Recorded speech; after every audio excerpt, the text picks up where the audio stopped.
ሕይወት መዝገብ ቃሉን ያስነበቡህ የተዋህዶ አርበኞች ቅዱሳን ዋኖችህ የድካም ዋጋቸው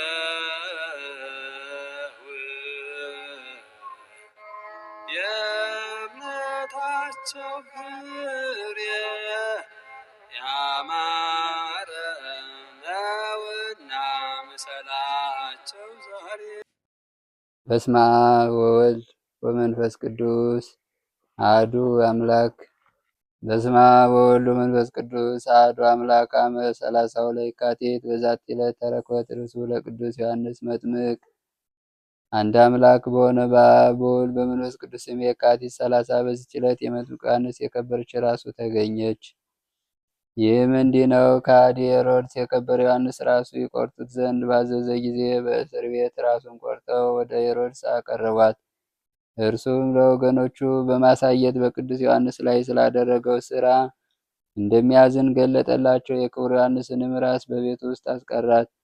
የፊተኛይቱ ሚስቱ የንጉሥ አርጣ ልጅ ግን ባባረራት ጊዜ ወደ አባቷ መጥታ በፊቱ አለቀሰች። ሄሮድስ በእርሷ ላይ ያደረገውን ሁሉ እርሷን አሳዶ የወንድሙን ሚስት ሄሮድያዳን እንዳገባ ነገረችው።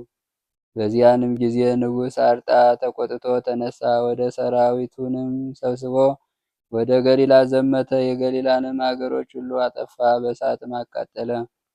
ንጉሥ ጢባሪዎስ ቂሳሪን ነገር በሰማ ጊዜ ሄሮድስ ባባረራት በልጁ ምክንያት ንጉሥ አርጣ ይህን እንዳደረገም ባስረዱት ጊዜ፣ ስለዚህ ንጉሥ ጢባሪዎስ ቄሳር ተቆጣ። ሄሮድስንም ወደ ሮም የከተማ ወደ እርሱ አስቀረበው። በእርሱ ምክንያት የአገሮች ጥፋት በመደረጉና ታላቁን ነቢይ ስለመግደሉ ከሹመቱ ሻረውና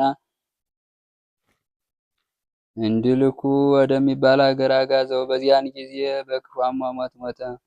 የቅዱስ ዮሐንስ ራስ ግን በሄሮድስ ቤት ተቀብራ ትኖር ነበር። ከዚህም በኋላ ንጉሥ ጢባሪዎስ ጭፍሮቹን ልኮ የሄሮድስን ቤት አስፈረሰ። ጥሪቱንም ሁሉ ወሰደ። ለሚያየውም ሁሉ አርያና ተረት ሆኖ ያለ ጣሪያና ያለ ደጃፍ ቀርቷልና ነጋዴዎችም መናኸሪያ አድርገው ያድሩበት ነበር። በዚያንም ወራት በገንዘብ ድሆች በሃይማኖት ባለጸጎች የሆኑ 2 ሰዎች ነበሩ። እነርሱም ሊሰግዱ የከበረች የ40 ቀን ጾምንም ሊጾሙ ወደ ኢየሩሳሌም ተጓዙ።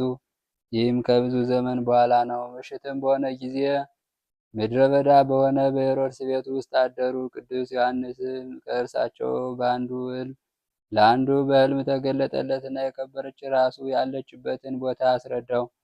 ወደ ቤቱም ተሸክሞ የወስዳት ዘንድ አዘዘው። በነቃም ጊዜ ራእይን እንዳየ ለባልንጀራው ነገረው። ቅዱስ ዮሐንስም ወዳመለከተው ወደዚያ ቦታ ተነስተው በአንድነት ሄዱ። በቆፈሩም ጊዜ የሸክላ ዕቃ አግኝተው ከፈቷት። ያን ጊዜ እጅግ የሚመስጥ በጎ መዓዛ ወጣ። የቅዱስ ዮሐንስንም ራስ አገኟት፣ ከእርሷም ተባረኩ። ወደ ሸክላውም ዕቃ መለሷትና በፊት እንደነበረ አፉን ዘጉ። ያም ሰው ከእርሱ ጋር ወደ ቤቱ ወሰዳት፣ ታላቅ ክብርንም አከበራት። ሁልጊዜ የሚያበራ መብራቶችን በፊቷ አኖረ። የዚያም ሰው እረፍቱ በቀረበ ጊዜ ለእህቱ ነገራት። እርሷ ቅድስና ስላላት እርሱ ሲሰራው እንደነበረ ትሰራ ዘንድ አዘዛት። እርሷም የምታከብራትና ሁልጊዜ መብራትንም የምታበራው ነች። የቅዱስ ዮሐንስም ራስ ወደ አርዮሳዊ ሰው እስከደረሰች ድረስ ከአንዱ ሰው ወደ አንዱ ሰው የምትፋለስ ሆነች። ይህም ሰው በከሃዲው አርዮስ እምነት ውስጥ እያለ የቅዱስ ዮሐንስ ራስ ድንቆች ታምራቶችን እንደምታደርግ ያስብ ነበር። የከበረ ዮሐንስም ከእርሱ የሚበልጥ ሰው በላዩ አስነሳበትና ከዚያ ቦታ አሳደደው። ያም ቦታ አባ ቄርሎስ በኢየሩሳሌም ሀገር፣ አባ ንያኖስ በሀገረ እምዳ ኤጲስቆጶስነት እስከተሾመ ድረስ ፈጽሞ ሰው የማይኖርበት ምድረ በዳ ሆነ። ቅዱስ ዮሐንስም ለአባ ንያኖስ በሕልም ተገልጦ የከበረች ራሱ ያለችበትን ቦታ ነግሮ አመለከተው። አባ ንያኖስም ሂዶ እንደ ዛሬው ግንቦት 30 ከዚያ ወጣት። ይህም የካቲት 30 ቀን ካገኟት በኋላ ዳግመኛ ያገኘበት ነው።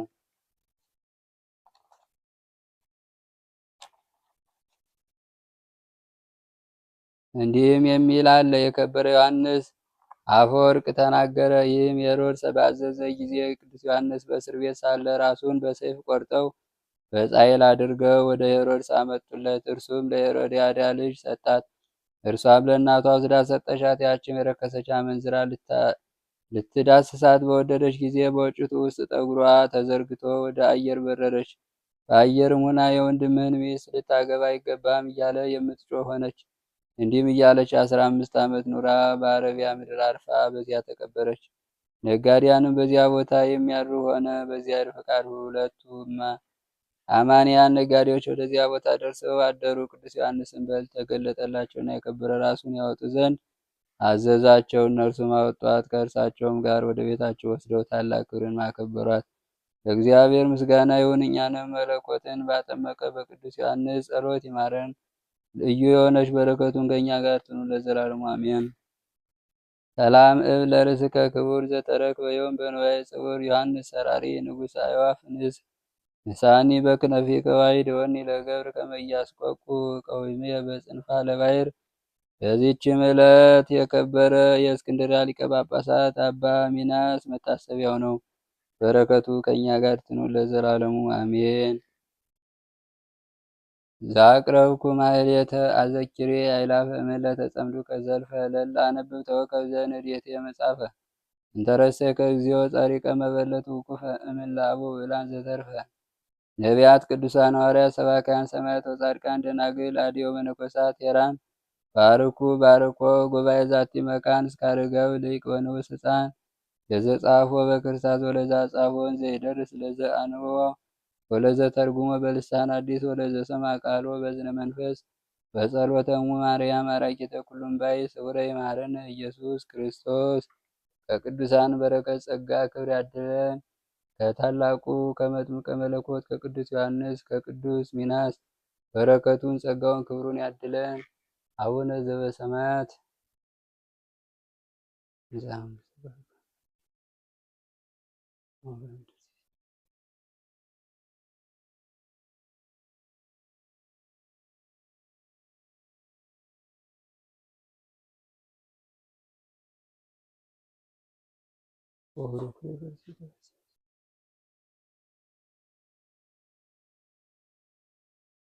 ሁኑ ፍትዋነ ንጹሐነ ይሬስየን ይሬስየክሙ ድሉዋነ ለመንግሥተ ሰማያት እግዚኦ መሐረነ ክርስቶስ።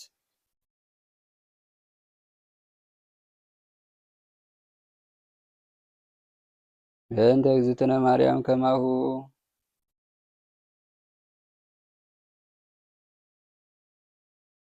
ኦ እግዚእ ኢየሱስ ክርስቶስ ሠረይ ኃጢአቴ ወኃጢአተ ኩሉ ሕዝብከ ማይሰራ ኃጢአት እግዚአብሔር ይፍታ። በስመ አብ ወወልድ ወመንፈስ ቅዱስ አሐዱ አምላክ። ተአምሩ ለቅዱስ ዮሐንስ መጥምቀ መለኮት ጸሎቱ በረከቱ ያሉ ምስለ ኩልነ ሕዝበ ክርስቲያን ለዓለመ ዓለም አሜን። ደብረ ገሊላ በተባለች ጽኑ ረሃብ የሚያስጨንቅ መቅሰፍት በሆነ ጊዜ ሕዝቡም ሁሉ ካህናቱም ተሰደዱ።